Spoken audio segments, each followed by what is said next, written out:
আসসালামু আলাইকুম। 50,000 টাকার নিচে যারা একটা পিসি বিল করতে চান উইথ 8GB গ্রাফিক্স কার্ড, আপনার কাজ যদি প্রসেসর বেস না হয়ে গ্রাফিক্স কার্ড বেসড হয়, মানে আপনি যে কাজ করবেন সেই কাজের জন্য গ্রাফিক্স কার্ডটা যদি ম্যান্ডেটরি হয় এবং আপনার যদি কাজটা গ্রাফিক্স কার্ড ফোকাস হয়, তাহলে আপনার এই ভিডিওটা আজকে আমার মনে হয় একটা ভালো ধারণা দিয়ে দিবে যে 50,000 টাকার নিচে 50 না ঠিক 47,000 টাকার মধ্যে কীভাবে আপনি একটা 8GB গ্রাফিক্স কার্ড দিয়ে পিসি বিল করতে পারেন, তাও ইন্টেল প্রসেসর দিয়ে।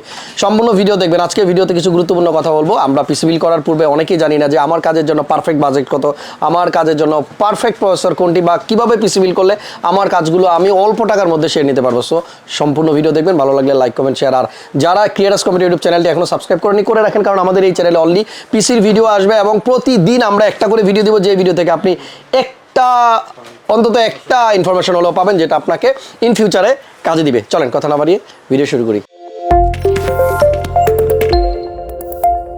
অনেকেই আছেন যে আপনার কাজের জন্য হয়তো প্রসেসরটাই মেইনলি দরকার ছিল, আপনি মেইন টাকা ইনভেস্ট করে রাখছেন গ্রাফিক্স কার্ডে, কাজ কিনতে হবে না। আবার অনেকে আছেন যারা গ্রাফিক্স কার্ডের প্রয়োজন বেশি কিন্তু আপনি প্রসেসর ইনভেস্ট করে রাখছেন, তাহলেও কিন্তু কাজ হবে না। সো আপনার কাজের জন্য পারফেক্ট বিল কোনটা, এটার জন্য কিন্তু আপনাকে পিসি বিল করার আগেই চিন্তা করতে হবে, বিল করার পরে নয়। আপনি পিসি বিল করার পরে যেই সব থেকে করেন না কেন, পিসি বিল হয়ে যাওয়ার পরে 1 ঘন্টা পরে আবার সেই পিসিটা ওই দোকানে রিটার্ন করতে আসেন, দেখবেন আর তারা রিটার্ন নিচ্ছে না। কারণ প্রত্যেকটা প্রোডাক্ট থাকে ইনট্যাক্ট এবং এইগুলা বক্স থেকে বের করার পরে আর সেল করা যায় না। It's not sellable after opening the box. So আপনাকে একটু কেয়ারফুলি ডিসিশন নিতে হবে। আর এই কেয়ারফুলি ডিসিশন নিতে গেলে যেটা হয়, আমাদের ম্যাক্সিমাম ইউজাররা প্রথম কম্পিউটার বিল করার আগে অতটা এক্সপার্ট থাকে না, যেমনটা আমিও ছিলাম না।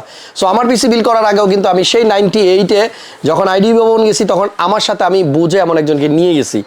সো আপনিও পিসি বিল করার আগে অবশ্যই এই বোঝাটা আগে বুঝতে হবে। এটা হতে পারে আপনি কোনো ইউটিউব চ্যানেল থেকে ইনফরমেশন নেন, হতে পারে কোনো পেজ থেকে আইডিয়া নেন, হতে পারে আপনার কোনো বড় ভাই ব্রাদার যারা আছে, আপনার শিক্ষক হতে পারে। সো তাদের কাছ থেকে আগে আপনি ফার্স্ট যেটা জানবেন সেটা হচ্ছে যে আপনার যেই কাজ, এই কাজের জন্য অ্যাপ্লিকেশন কোনটি। আপনি যেই কাজ করবেন আপনার কাজের অ্যাপ্লিকেশন আবার আরেকজনের কাজের অ্যাপ্লিকেশন কখনোই এক হবে না। আপনি গ্রাফিক্স রিলেটেড কাজ করবেন, আপনাকে অবশ্যই ফটোশপ, ইলাস্ট্রেটর এই অ্যাপ্লিকেশনগুলো ইউজ করতে হবে। যারা ভিডিও এডিটিং করবে তাদের আবার অনেকগুলো সফটওয়্যার আছে, অ্যাডোবি প্রিমিয়ার প্রো আছে, ফিল্মোরা আছে, তারপরে আপনার আফটার ইফেক্ট আছে, এই ধরনের অনেক সফটওয়্যার আছে যেইটা আলাদা। সো আপনার এই অ্যাপ্লিকেশনগুলো চলার জন্য কি প্রসেসরটা মেনলি কাজ করবে না গ্রাফিক্স কার্ড। আবার আরেকজন আছেন ধরেন লাইভ স্ট্রিমিং করবেন, গেমিং করবেন, সেক্ষেত্রে কিন্তু গ্রাফিক্স কার্ডটা খুব বেশি ইম্পর্টেন্ট হবে। যারা গেমিং লাইভ স্ট্রিমিং করবে তাদের জন্য প্রসেসরের থেকে বেশি ফোকাস করতে হবে গ্রাফিক্স কার্ডে। আর যারা একটু প্রোডাক্টিভিটির কাজ করবেন তাদের জন্য প্রসেসরে অবশ্যই মনোযোগ বেশি দিতে হবে। আজকে শুরুতেই বেশি কথা বললাম, লাস্টে সময় নিব কম। স্ক্রিনে ফোন নাম্বার দেওয়া থাকবে, আপনারা ডিটেলসের জন্য ফোন করেন। www.creatuscomputer.com এই অ্যাড্রেসে আমাদের ওয়েবসাইটে গেলেই যে কোনো প্রোডাক্টের আপডেট প্রাইস ইনফরমেশন আপনার মুঠোফোনে চলে যাবে। প্রথমে প্রসেসরটা নিয়ে কথা বলি। 47,000 টাকার এই বিলটা আপনি প্রসেসর পাবেন 11400F। এটা i5 ইন্টেলের 11 জেন প্রসেসর। এই প্রসেসরে থাকবে 6টা কোর, 12টা থ্রেড এবং এই প্রসেসরের মেইন বেস ক্লক স্পিড হচ্ছে 2.6। আপনি যদি এই প্রসেসরটাকে প্রেশার দেন, অনেক বেশি লোড দেন, যত বেশি এটাকে আপনি প্রেশারাইজ করবেন প্রসেসরের স্পিডটা আস্তে আস্তে বাড়বে। ক্লক স্পিড 2.6 থেকে এটা ম্যাক্সিমাম আপনাকে 4.4 গিগাহার্টজ পর্যন্ত স্পিড দিতে পারবে। এবার এই প্রসেসরটাকে আমরা যে মাদারবোর্ডের সাথে পেয়ার করব, গিগাবাইট ব্র্যান্ডের সিরিজ হচ্ছে আপনার UD H510MH ভার্সন 2 মাইক্রোএডেক্স বোর্ড। এটাতে র্যাম ইউজ করা যাবে অনলি 2টা। চিন্তা করেন, অনলি 2টা র্যাম ব্যবহার করা যাবে। অনেকে 4টা র্যাম লাগানো যায় এমন মাদারবোর্ড চয়েস করতেছেন, কিন্তু আপনি জানেনই না আপনার যে কাজ সে কাজের জন্য হয়তো 16GB র্যাম এনাফ। তাহলে এখন বর্তমানে একটা সিঙ্গেল স্টিক 16GB র্যাম পাওয়া যায়, আপনি 2টা র্যাম লাগাইলেও এটাতে 32GB ইউজ করা যাবে। এখন যদি আপনি বিল করার সময় এখানে 4টা র্যাম লাগানো যাবে এমন বোর্ড চয়েস করেন, একেবারেই বেহুদা। টাকা পয়সা আপনার শুধু খরচ করলেন, কিন্তু আপনার কাজে আসবে না। এখানে 16GB করে 2টা র্যাম ইউজ করলে আপনি 32GB র্যাম ইউজ করতে পারবেন। আরেকটা ইনফরমেশন দিই, এই প্রসেসরের সাথে আপনি ম্যাক্সিমাম র্যাম সাপোর্ট করাতে পারবেন 128GB। অনেক বেশি, আমরা নর্মালি 32GBর বেশি ইউজ করি না। এখানে র্যাম হচ্ছে 2টা, কিংসম্যান যেটা ইনস্ট্যান্ট ওয়ারেন্টি পাওয়া যায়, 9GB ভ্যারিয়েন্ট, 8GB করে 16GB, DDR4 লাইফ টাইম ওয়ারেন্টির 2টা র্যাম। বাজেট যদি কম থাকে 47,000 টাকা থেকে যদি 2500, 2200, 2300, 2000 টাকা কম থাকে, একটা র্যাম আপাতত বাদ দেন, 8GB দিয়ে বিল করেন, পরবর্তীতে আপনি আবার একটা র্যাম অ্যাড করে নিতে পারবেন। এটা কিন্তু অপশন আপনার জন্য খোলা আছে।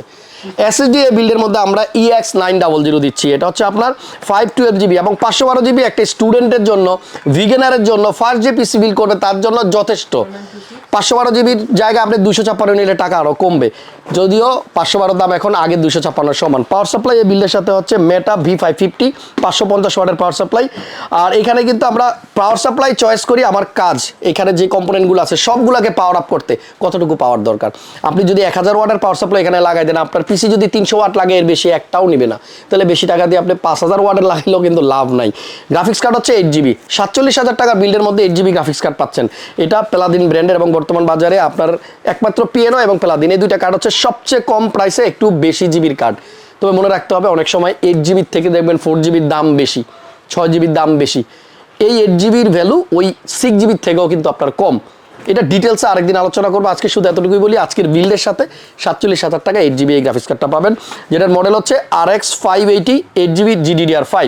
আজকের ভিডিও এখানেই শেষ করছি, নেক্সট ভিডিওতে আবার দেখা হবে। আবারও মনে করিয়ে দেই, আপনার কাজের ধরন এবং আপনার প্রয়োজনীয় অ্যাপ্লিকেশন ইউজ করতে কম্পিউটারের কোন প্রসেসর কিংবা গ্রাফিক্স কার্ড কোনটা আপনাকে বেশি সাপোর্ট দেবে সেটা আগে ডিসিশন নেন, তারপর আপনি ইনভেস্ট করেন। প্রসেসর বেস কাজ হলে প্রসেসরে সম্পূর্ণ ইনভেস্ট করেন, যদি গ্রাফিক্স কার্ড বেস হয় তাহলে গ্রাফিক্স কার্ড ইনভেস্ট করেন। আমার মনে হয় স্ক্রিনে যে নাম্বার আছে এই নাম্বারে ফোন দিলে আপনারা আরও ডিটেলসে জানতে পারবেন। নেক্সট ভিডিও দেখার আমন্ত্রণ জানিয়ে আজকে এখানে বিদায় নিচ্ছি। নেক্সট টাইম যে বাজেট নিয়ে পিসির ভিডিও দেখতে চান এই ভিডিওতে কমেন্টস করে দেন, তাহলে আমরা ওই বাজেট অনুযায়ী একটা আইডিয়া দিব। থ্যাংক ইউ, সবাইকে ভালো থাকেন, সুস্থ আর নিরাপদে থাকেন। আজকের মতো আল্লাহ হাফিজ।